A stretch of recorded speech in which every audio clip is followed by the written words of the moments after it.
Hey everyone, welcome to our April 2021 market update brought to you by myself, Shanique Kerneman from Remax Realtron. I hope you guys are all keeping healthy and safe and dealing with things as best you can. Although we are hitting that third wave, hopefully we are seeing some light at the end of the tunnel. So with that being said, let's see how the real estate market has been faring through all of this.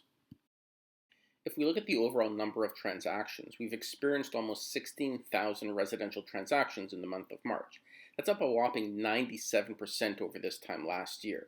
Now, before you yell and scream, let's remember that March 2020 was anything but normal, and going house shopping was the last thing on most of our minds. That being said, the market was definitely booming this March. Of note is that we actually did experience a 57% increase in inventory levels year over year. And I think a lot of that is people no longer held off waiting to see what happens and instead decided to move forward with their moving plans. And while levels did increase compared to last year, they are still incredibly low when compared to demand. And this leads to the obvious problem of increased sale prices. And in the GTA, year over year, we experienced an almost 22% rise in values. Let me reiterate that. That was a 22% rise in values. How did this happen in the middle of the pandemic? Well, there's a few reasons. Well, the first factor affecting things is interest rates. They've held at historically low levels, making money cheap to borrow.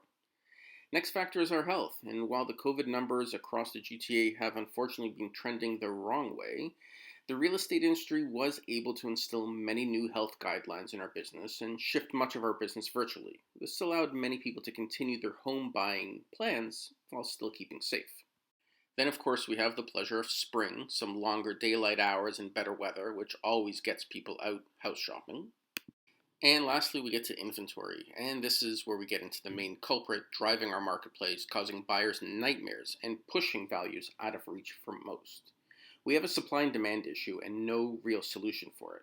There are not enough properties to fulfill the wants of all the buyers out there. Making things worse is that sellers are not listing until they can find a house to buy, which now means fewer listings, more buyers, and so the cycle continues. So what does this mean for sellers? Well, it's obviously a seller's market out there, so now is a great opportunity to take advantage and garner the most money for your property. But please remember, timing and greed are your enemy. Waiting too long could mean that more inventory hits the market, lessening your leverage, and the worst thing one can do is show greed by overpricing your property, turning off potential buyers, and leaving your home as the albatross sitting on the market. And as for buyers, I won't lie, it's a tough time, but there are options. First and foremost, be prepared.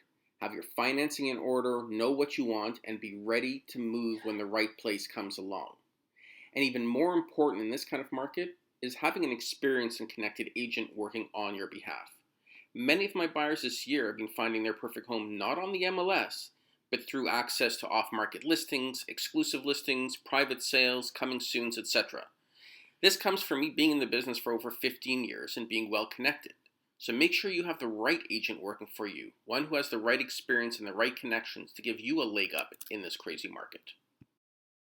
Moving forward, I think we can discard most of our normal market trends. Until inventory levels even out a bit, it's going to continue to be a seller's market. I don't think it'll be as chaotic as the first quarter has seen, and to be truthful, we're already seeing some slowdown in some pockets. But at the end of the day, we're still a city with many potential buyers and not nearly enough housing. It's a classic supply and demand issue that doesn't look to be resolved anytime soon.